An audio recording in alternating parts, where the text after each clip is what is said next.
Peruvians await the results of Sunday's elections, and Brazil's chief prosecutor requests the arrest of impeachment leaders. Those are our headlines. My name is Reagan Devines, and this is from the South. Thank you so much for joining us. We begin in Peru, where the results of Sunday's elections are getting closer and closer.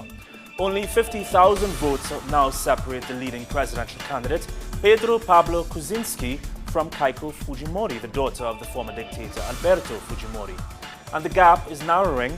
With more than 96% of the vote counted, Kuczynski leads by only 0.3%. Fujimori has shown no sign of conceding, saying the figures point to a technical tie and that she will wait for the official results. Both candidates largely offer continuity with the current neoliberal system and are both centre-right politicians.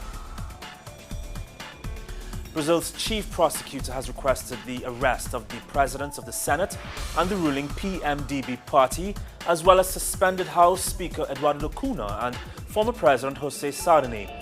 The requests come following the release of recordings that reveal their plot to oust President Rousseff as a means of stopping the corruption investigations against them. Supreme Court Justice Teori Zavascki must now decide whether to accept the request. Hundreds of opposition protesters took to the streets of Venezuela again today to demand a recall referendum against President Nicolás Maduro. The referendum is being pushed by the opposition-controlled National Assembly, which presented to the electoral authorities the signatures required for the procedure. The march has come as the opposition missed mediated talks with the government in the Dominican Republic. The Union of South American Nations has called on the opposition to rejoin those talks.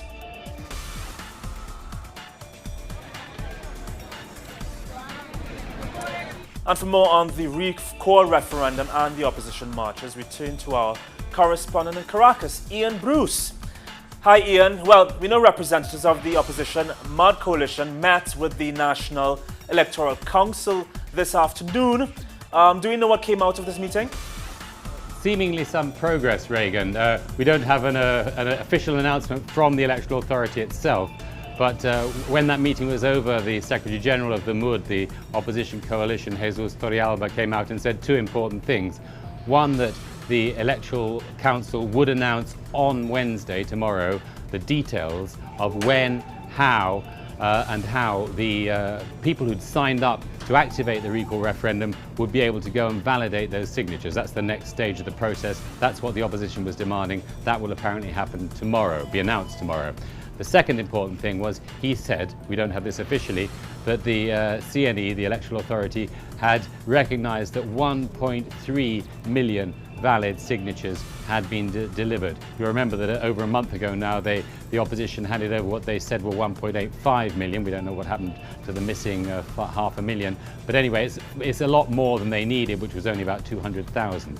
So it looks like it may very well go ahead, that process. We'll have to wait for the details tomorrow. And that may also mean that the opposition may be prepared to rejoin those talks, those initial talks that are happening in the Dominican Republic, the so-called dialogue, because they'd set as a condition for returning to those talks some movement towards defining when this next step of the recall referendum process would happen.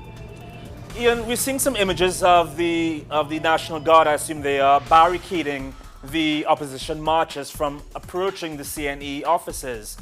Lots of people believe that this is to silence the opposition protesters, but why are they being barricaded at all?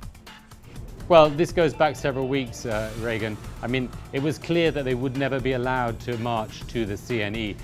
Last month, the government decided to suspend the right to protest outside the CNE after there had been some minor clashes there, and that applies to both sides, of course, for and against. So they were not going to be able to allowed to get to the CNE. Also, the mayor of Libertador municipality, that's the central part of Caracas, has repeatedly said that he wouldn't allow the opposition to march through his area because he said in the past they've only brought violence to the center of the city. So, you know, they've been given, if you like, the right, the freedom to march in the eastern part of the city where they're strong and where they control, but not to go into the center of the city. That was clear. That was clear that was going to happen. I think it was more of a show. The opposition wanted to show that they weren't being allowed, So they marched up to the police line. There was some pushing and shoving. There was some pepper spray and some tear gas. At the end, it was a little bit more serious. Well, no, I wouldn't say it was a major incident. Again, then the opposition started throwing rocks at the police line. We were right in the middle of it, and the police started lobbing tear gas back. And then everyone dispersed. But yeah, it was dramatic for a few minutes. We got a lot of tear gas in our faces, but it wasn't a major incident. Definitely an intense situation. Thanks so much, Ian, for that update. We will continue following this, of course. Thanks again. In Honduras, students occupied the National University earlier today. 300 of them held the central campus of the National University for 36 hours to demand the cancellation of a recent 30% tuition hike approved for this period. They held the university for several hours before deciding to stop the protest for the day. They've promised to take to the streets again on Wednesday.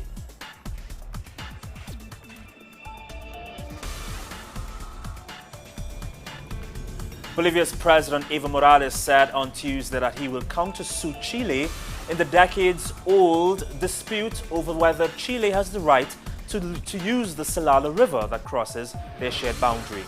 Morales' statement came one day after Chile filed a lawsuit against Bolivia at the UN's highest court in The Hague.